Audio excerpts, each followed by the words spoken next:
Հիմա ես ասենք ուրեմն այսպես երկրորդից գամ որ քիչ մասնակցություն լինի ես կոչով դիմում եմ Էջմիածին համայնքի վաղաշաբաթ համայնքի խոյ համայնքի ոսկյատ համայնքի բնակիչներին քաղաքացիներին ազգությամբ հայերին եւ ոչ միայն եւ Արցախից գաղթած մեր հայրենակիցներին որոնք մի մասը բնակվում են այդ համայնքներում օրինակ եթե մտովի 100 տարի հետ գնաք 107 տարի Սարդարաբադի ճակատամարտ Թուրքիան ինչ էր ուզում իր տարածքում բնիկ որպես էթնոս հայերին ոչնչացրեց բայց ինքը այստեղ խնդիր չէ դրել ոչնչացնել մի 10000 քառակուսի կիլոմետրի վրա պիտի պահեր որ աշխարհին ցույց տար տեսեք այն որ ասում են հայերը չկա ով ասում չկա պետություն կա դրոշ ունեն ճիշտ է մեր բանակն է իրենք են խնդրել Ալեքսանդրապոլի կամ Ալեքպոլի պայմանագրով այդպես էր այսինքն իրենք բայց Թուրքիա համար ինչն էր վտանգավոր մեր եկեղեցին մեր հավատը մեր ինքնությունը մեր լեզուն մեր մշակույթը հիմա ես զուգահեռում եմ հարգելի ընտրողներ ապագա նոյեմբերի 16-ի ընտրողներ ինչ են անում սրանք արդյոք մի բանը չեն անում ինչ որ ժամանակին Թուրքիան եւ հետեւաբար նոյեմբերի 16-ին այդ ընտրությունները ինքը փոքր Սարդարաբադ է ճիշտ է գետնի վրա դիմացը թուրքը չի զենքով որ մենք պաշտպանվենք բայց այն խնդիրը որ այն ժամանակ թուրքը իր առաջ դրել էր նույն խնդիրը դրել է այսօր Հայաստանի այսպես կոչված իշխանությունները եւ հետաբար իմ կոչը հետեւյալն է տներից դուրս եք գալիս յուրաքանչյուր ձայն թշնամու ուղությամբ մի կրակոց է յուրաքանչյուր ձայն եւ կապ չունի ընդդիմադիր որ շարժման կամ որ կուսակցությանն եք դուք տալիս իսկ ընդդիմադիրները շուտով միանգամից կբացահայտվեն այն առումով որ ականները որ իբր ընդդիմադիրն են իսկ այդպիսիները կան այդ փուչիկները կպայթեն եւ հետեաբար մեր սիրելի ժողովուրդը որը իրավունք ունի մասնակցելու նոյեմբերի 16-ի ընտրություններին տներում մարդ դի չմնա հիշեք ամեն մեկը մի զինվորեք այդ փոքր Սարդարաբադի կռվում որը այն տարածքում էր որտեղ հիմա ընտրությունները եւ ձեզանից յուրաքանչյուրի ձայնը վճռորոշա լինելու ինչպես ամեն մի զինվորի Սարդարաբադում կանգնած եւ հետո դուք որպես զինվոր երբ որ հաղթական արդյունքներ ունենաք դուք նաեւ պարտավոր եք տեր կանգնել ձեր հաղթած ձայնին իմ կոչը առավելագույն մասնակցություն հիշեք սիրելի ժողովուրդ էսի Սարդարաբադն է որտեղ 1918-ին Թուրքիան ուզում էր անել այն ինչ որ այսօրվա քաղաքական խմբակը մեր հետ անում Թուրքիային ձեռքի եւ իհարկե նրա պատվերով Թուրքիան հիմա մի ժամանակ իր ձեռքով էր անում 107 տարի առաջ հիմա անում է այն մարդկանց որոնք ազգությամբ հայ են այստեղ ծնված մեծացած Հայաստանի քաղաքացի եւ այդպես շարունակ եւ հետեաբար ամեն մեկի ձայնը այս ճակատամարտում մի զինվոր է մի զինվորի կրակոց թշնամու ուղղությամբ ձեր ձայնը էտա Կոչ եմ անում բոլորիդ, որ պահին առավելագույն մասնակցություն եղավ, ձեզ վստահեցնում եմ, իշխանության երևացող եւ չերևացող տեխնացիները, այո, եւ ամեն մեկի ձայնը մի կրակոցա թշնամի ուղղությամբ։ Գոտե պնդվեք Աստծո զորությամբ, որտեղ նաեւ Սուրբ Էջմիածինն եք եւ մայր աթոռն եք դուք պաշտպանելու։ Առաջին հարված եղավ, մինչեւ մենք Երևանից հասնենք, դուք արդեն դեռ կանգնացեք։ Եվ ձեր վրա այդ առնով մեծ առաքելություն է դրված։ Պաշտպանում եք ձեր իրավունքը, ձեր ղեկավարն եք ընտրում, նաև միաժամանակ պաշտպանեք մայր աթոռին։ Իմ կոչը սա է, առավելագույն ընտրություն, մասնակցություն։ Քաղաքացիները արդեն լծվել, եկել են պաշտպանելու իրենց ընտրած քաղաքապետին, այնտեղ հավաքում են ազգային ժողովի падգամավորներն էլ արդեն հասել են այնտեղ Հայաստան խմբակցությունից Մեհեր Մելքոնյանը, ես վստահ եմ, որ հեսա քիչ հետո կհասնեն եւ ոչ միայն այնտեղ նաև ավականու անդամները կհասնեն եւ ժողովուրդը վանկարկում է ամոթ, ամոթը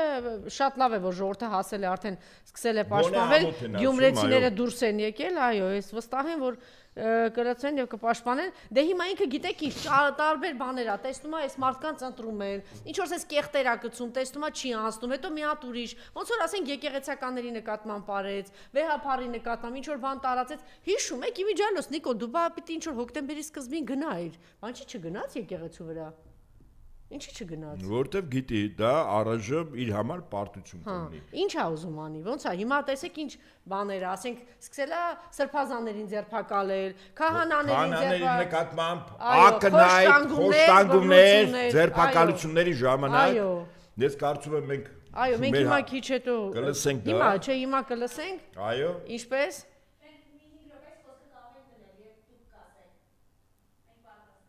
Շատ լավ, ես ուղղակի ուզում եի, որ նաև մեր գործընկերներ 3 Լիան Սարգսյան շտաբ ԱԱՑ-ն խոշտանգել է քահանային, լրագրող Լիա Սարգսյանը ահազանգում է, ենթարկվել է տարբեր խոշտանգումների, քահանան ահազանգում է, ինչ է կատարում, տեր հոր նկարն էլ, այստեղ բաներ է, ենթարկվել են տարբեր խոշտանգումների, քահանան ահազանգում է, ինչ է կատարվել, Բյուրականի Սուրբ Հովհաննես եկեղեցու հոգևոր հովիվ, Տեր Վրթանես քահանան Վաղալյանն ահազանգում է, իրավապահները տան իրականացած խուզարկության ընթացքում խոշտանգել եւ անհարգալից վերաբերմունք են ցուցաբերել իր նկատմամբ, խուզարկությունը տևել է շուրջ 12 ժամ, այդ ընթացքում ցուցաբերել է ոչ միայն անհարգալից վերաբերմունք, այլև ենթարկվել են տարբեր խոշտանգումների։ Ես ցանկանում եմ բարձրաձայնել, որ նման գործողությունները մարդկային արժանապատվության ոտնահարում են։ Իշխանության հետ իշխանություն, բարբերականի հետ զրույցում ասել է Տեր հայրը։ Չէ, երևի մենք քիչ առաջ խոսել ենք, երևի չարժի, որտեղ նույն բաներն է ասել։ Խուզարկության ժամանակ իրավապահները արգրավել են նաև 3 կնոջ 4 երեխաների հեռախոսների եւ համակարգիչների հիշողության քարտերը։ Ըստ նրա սա լուրջ խոչընդոտ է ստեղծել 3 կնոջ աշխատանքի դպրոցում, ինչպես նաև երեխաների կրթական իրավունքին, քահանայի ընտանիքին այս պահին զրկված է անհրաժեշտ տեխնիկական միջոցներից դպրոցական եւ ուսանողական աշխատանքներ իրականացնելու համար։ Մենք ճիշտ ասած ուզում ենք ուղիղ կապի դուրս գանք, բայց քիչ հետո պիտի թաղման արարողություն տեղի ունենար դրա համար, բայց ինքը խոսեց, ձայնագրեցինք, բայց մոտավորապես նույն բաներ ասեց, երևի դրա անհրաժեշտությունը չկա, ներկայացրեց, թե ինչ է տեղի ունեցել։ Այսինքն խոշտանգումները եկեղեցականներ չի, հայ առաքելական եկեղեցու դեմ կոնկրետ ծրագրավորված, իրեն թվում էր, որ ինքը չգիտե ով է, ինքը արդեն հասկացել է, որ ինքը ոչ մեկն է, ինչ որ հայտարարում իր հետևից չեն գնում, հիմա ինքը սկսել է իրան թվաց թե եսակը հայտարարի գնացեք վեհարանի վրա, գնացեք վեհափառի դեմ, ժողովուրդը կգնա։ Չէ, հիմա արդեն ինքը սկսել է ինչ Չենք հասկանում է, որ զանգված չի կարողանում հավաքել եւ ոստիկանական իր վերջին եւ միակ Խնդրեմ։ Գյումրիում ղողանջում են եկեղեցու զանգերը։ Հա։ Այդ եկեղեցին վերականգնել է Վարդան Ղուկասյանը, գյումրեցիներ, դուրս եկեք աջակցելու ձեր ընտրված քաղաքապետին, դուրս եկեք աջակցելու մեր սրբազանին, ձեր սրբազանին, դուրս եկեք աջակցելու մեր երկիրը, որտեղ շատ բան իրականում հաղթանակ իրականում սկսվել է Գյումրուց, Տեր կանգնեք ձեր հաղթանակին, Տեր կանգնեք մեր հաղթանակին, դա ձեր հաղթանակը չի միայն, դա հայ ժողովրդի հաղթանակն է եւ հիմա պետք է Տեր կանգնել։ Խնդրեմ։ Դե ասում է նավայնե կակ նավայնե, իսա պատերազմ արդեն։ Պատերազմ մեր ինքնության, մեր երկրի, մեր պետականության մի կողմից եւ Թուրքի հարճ դառնալու այս տարածքը մի փոքր, շատ ավելի փոքր, քան միգուցե Ալեքսանդրապոլի պայմանագրով ինչ որ մի տարածք թողել, որտեղ մի քանի 100,000 հայ պետք է ապրեն Թուրքի որպես հարճ։ Ոչ ավել ու ոչ պակաս։ Այսօր Թուրքի շները փաստացի Հայաստանում իրականացնում են այն գործը, ինչ որ անում է Թուրքը։ Եվ ժողովուրդը հստակ իմանա, այսօր գոյութենական կռիվ է, այսօր քաղաքական կռիվ չի, մեր ընկերները բանտարկյալներ չեն, հարգելիներս։ Օրինակ Ֆրանսիայում մարդիկ փողոց են իջել։ 3 Միացյալ Նահանգներում 3.7 միլիոն մարդ, քաղաքական պայքար է, իրենց պահանջները քաղաքական են։ Իշխանությունը այդ մարդկանց նկատմամբ չի իրագործում այն ինչ որ իրագործի օկուպացիոն ռեժիմը Հայաստանի Հանրապետությունում իրականում իրականացում է օկուպացիոն ռեժիմի գործիքակազմ ապօրինություններ համատարած ընտրված քաղաքապետերին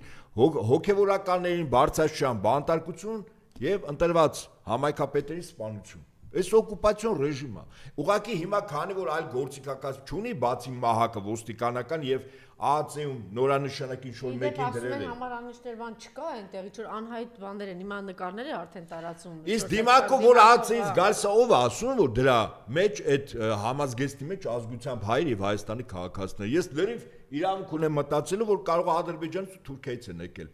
Օրինակ հայ ազգությամբ հայ ԱԱՑ-ի սպաներին ծառայողներ նման հրամանտան կարող է չանեն օրինակ եմ ասում ով ասում որ հայ են